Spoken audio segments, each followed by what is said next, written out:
প্রিয় শিক্ষার্থী, আশা করছি সকলেই ভালো রয়েছেন। সকলকেই আমার চ্যানেলে স্বাগতম। ওবিসি মামলা সংক্রান্ত গুরুত্বপূর্ণ আপডেট নিয়ে চলে এসেছি।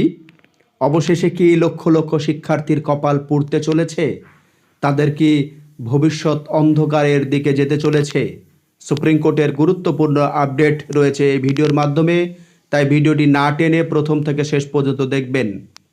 আপনারা জানেন যে ওবিসি সংক্রান্ত বিষয় নিয়ে আমরা দীর্ঘদিন থেকে অপেক্ষায় ছিলাম যে ওবিসি সংক্রান্ত মামলা কি হতে পারে বা কি আসবে, এই বিষয়ের উপর কিন্তু আমরা দৃষ্টি রেখেছিলাম। অবশেষে ওবিসি মামলা সংক্রান্ত যে গুরুত্বপূর্ণ আপডেটটি বেরিয়ে এলো সেটা হলো এই যে আমরা জানি কলকাতা হাইকোর্ট ওবিসি সংক্রান্ত মামলার যে অর্ডার দিয়েছিলেন যে যেখানে 2010 সালের পরে যে সমস্ত জাতি উপজাতিগুলো বা যে সমস্ত সাবকাস্টগুলো দেখা যাচ্ছে থেকে ওবিসি হয়েছিল সেগুলো কিন্তু বাতিল বলে ঘোষণা করা হয়েছিল কলকাতা হাইকোর্ট দ্বারা। পরবর্তীতে সেই রায়কে অর্ডারকে চ্যালেঞ্জ করে সুপ্রিম কোর্টে যাওয়া হয় এবং এই শুনানি বেশ কয়েক মাস থেকেই চলতে থাকে। তাতে এই শুনানি চললেও ওবিসিদের সুরাহা কিন্তু হয়নি। ওবিসি নিয়ে দেখা যাচ্ছে যে শিক্ষার্থীদের অবশেষে এই কারণে কপাল পুড়ল বলতে চলেছি যে আমরা যদি সুপ্রিম কোর্টের যে বিষয়টা দেখি, সুপ্রিম কোর্ট অলরেডি জানিয়ে দিয়েছে যে কলকাতা হাইকোর্ট যে অর্ডার দিয়েছে সেই অর্ডারের উপর কোনো ধরনের হস্তক্ষেপ নয়। হ্যাঁ, এই যে বিষয়, এই বিষয়টা উঠে এসেছে। স্বভাবত এবার অনেক শিক্ষার্থী ভাবতে পারে যে আমাদের প্রাইমারিতে কি হবে দাদা, কি হতে চলেছে। তবে এখন দেখা যাক।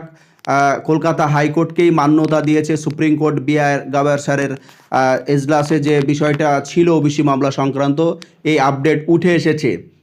এখন প্রাইমারিতে কি হবে? প্রাইমারি যারা অলরেডি 2023 স্টেট পরীক্ষা দিয়েছে বা 22 পরীক্ষা দিয়েছে তাদের দেখা যাচ্ছে ইন্টারভিউ কিভাবে হবে, কি অনুযায়ী হবে, তাদের কাট আপ কীভাবে আসবে, তারপরে তাদের প্যানেল কি হবে, এই সংক্রান্ত বিষয় নিয়ে পরবর্তীতে ভিডিওতে আসবো। তবে ধোঁয়াশার মধ্যে থেকে গেল লক্ষ লক্ষ শিক্ষার্থী, যারা হাজার হাজার শিক্ষার্থী টেট পাস করেছে, এছাড়াও বিভিন্ন পরীক্ষায় পাস করে বসে আছে, শুধুমাত্র ওবিসির জন্য নিয়োগে অংশগ্রহণ করতে পারছিল না। তাদের দেখা যাচ্ছে ধোঁয়াশা, তাদের যে লাইফ সেটা দুশ্চিন্তার মধ্যে থেকেই গেল।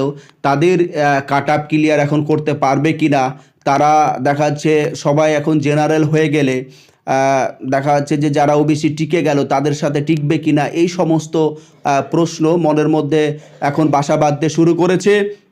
তবে সামনের দিকে আমাদের চোখ রাখতে হবে যে ওবিসি সংক্রান্ত বিষয় নিয়ে কি হতে পারে বা কি হতে চলেছে। তবে ওবিসি সংক্রান্ত মামলার আপডেট এই পর্যন্তই। পরবর্তীতে প্রাইমারি সংক্রান্ত নিয়োগের প্রতি ওবিসির কি প্রভাব পড়তে চলেছে বা কি হতে চলেছে, এই সমস্ত নিয়ে পরবর্তীতে ভিডিও আসবো। আপাতত আপডেট এইটুকুই। পরবর্তীতে আপডেট এলে অবশ্যই আপনাদেরকে প্রোভাইড করা হবে। সকলেই ভালো থাকবেন। এই গুরুত্বপূর্ণ আপডেট